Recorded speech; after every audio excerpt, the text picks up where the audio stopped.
প্রসঙ্গ শিক্ষামন্ত্রীর পদত্যাগ। আসলেই কি শিক্ষামন্ত্রী পদত্যাগ চাচ্ছে, নাকি এর ভিতরে অন্য কোনো রহস্য আছে, অন্য কোনো ষড়যন্ত্র লুকিয়ে আছে? আমরা একটা ভিডিও দেখি আগে। আমি টেনে পড়ি। এটা তো টেনে শিখাতে আন্দোলন না, আপনি আন্দোলনে কেন? আমরা আন্দোলনে আসছি, দরকার আছে আমাদের ভাই বেড়াদের আসছে, আমার ভাই আছে। আপনি ক্লাস 10 এ পড়েন, আপনার ভাই কোন ক্লাসে পড়ে? আমার ভাই মেট্রিক পরীক্ষা দিব এবার। জনকে প্রশ্ন করা হলে মেলে এমন উত্তর। ওকে প্রশ্নবিদ্ধ করার কোনো দরকার নাই। ও ওপেন স্কুলে, ওপেন ইউনিভার্সিটিতে ভর্তি হয়েছে প্রথম ফার্স্ট ইয়ারে মানবিকে। এবার সে আমার সাথে আসছে আন্দোলনে যোগদান করার জন্য। এই আন্দোলন কেন জানেন? কেন আন্দোলন? যে শিক্ষামন্ত্রী কি বলছে শুনেন না আপনারা? এই শিক্ষার্থীরা আন্দোলনে এসে কি চায়? কি চায় ওরা? কি বলছে? উস্কানিমূলক কথা কি বললো ওরা ওদেরকে? শিক্ষার্থীর দাবি কি জানেন? তাদের দাবি জানতে হইব, কি দাবি আছে। আপনি জানেন না? না, আমি জানি না। আচ্ছা, এই বুইড়ে খাটাস ক্লাস 10-এ পড়ে, তার ছোট ভাই এবার মেট্রিক পরীক্ষা দেবে। এখন বুঝতে পারছেন এর পিছনে আসলে রহস্য কি? ওই নারী শিক্ষার্থীর পাশে অন্য এক নারী, সে ওপেন ইউনিভার্সিটিতে পড়াশোনা করছে, তার এখানে কাজ কি? আমরা চাই এই আমাদের শিক্ষামন্ত্রী তার পদত্যাগ না, আমাদের 6টা দাবি মেনে নিক এবং আমরা চাই উনি আমাদের শিক্ষা ব্যবস্থাকে সংস্কার করুন, তবে যেন শিক্ষার্থীদের উপর কোনো চাপ না পড়ে।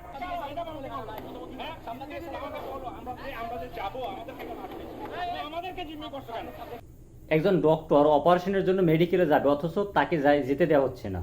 কেন দেওয়া হচ্ছে না? শিক্ষার্থীরা আন্দোলন করতেছে। এই ডক্টর মহোদয়ের সামনে যে আরেক ব্যক্তি আছে, ওনার মাথায় খেয়াল করে দেখবেন সামনে কিন্তু চুল নাই। তিনি কিভাবে এইচএসসি পরীক্ষা দিবে? ভাবতে পারেন যে এই আন্দোলনটা কোন খাত থেকে কোন খাতে নেয়ার পরিকল্পনা চলতেছে? আমি শুরুতেই বলছিলাম, যদি আওয়ামী লীগ না থাকে তাহলে এই আন্দোলন কারা করতেছে? আমি কি আওয়ামী লীগকে এক সাইড করেই রাখতে পারি না? যেহেতু রাজনীতিবিদরা বলছে যে আওয়ামী লীগ নাই, 2-4 জন যারা বের হচ্ছে তাদের গ্রেপ্তার করা হচ্ছে, কারণ আওয়ামী লীগ দলটা এই মুহূর্তে নিষিদ্ধ আছে। তাহলে এই আন্দোলন কারা করছে? সরকারকে চিহ্নিত করতে পারতেছে? সরকারকে অনুরোধ করব, যারা মিডিয়ার সামনে আসতেছে অন্তত তাদের ইতিহাসটা ঘেঁটে দেখুক গোয়েন্দা সংস্থার মাধ্যমে, যে তারা আসলে কোন পরিবার থেকে উঠে আসছে, কারাই আন্দোলন চালাচ্ছে। কারণ যেখানে শিক্ষামন্ত্রী দুঃখ প্রকাশ করেছে এবং তাদের যৌক্তিক দাবিগুলো সব মেনে নিয়েছে, তাহলে এখন রাস্তায় কেন থাকবে? আপনার কি প্রশ্ন জাগে না, তারা ক্লাসরুমে গিয়ে পরীক্ষা দিতে পারতেছে না বর্ষার কারণে, কিন্তু তারা বর্ষার ভিতরে বৃষ্টিতে ভিজে আন্দোলন করতেছে? এখানে কতজন শিক্ষার্থী আছে যারা আন্দোলন করতেছে, কিন্তু বাকি যে শিক্ষার্থী আছে তারা কিন্তু ঠিকই পড়ার টেবিলে আছে। মাননীয় শিক্ষামন্ত্রী যদি এই মুহূর্তে বলে বৈরী আবহাওয়া এবং দেশে বন্যাজনিত সমস্যা থাকার কারণে অটোপাস দেয়া হলো, তাহলে কারা ক্ষতিগ্রস্ত হবে? যারা পড়াশোনা করেছে, পড়াশোনা করে পরীক্ষার হলে গিয়েছে, পরীক্ষা দিয়েছে, তারা ক্ষতিগ্রস্ত হবে।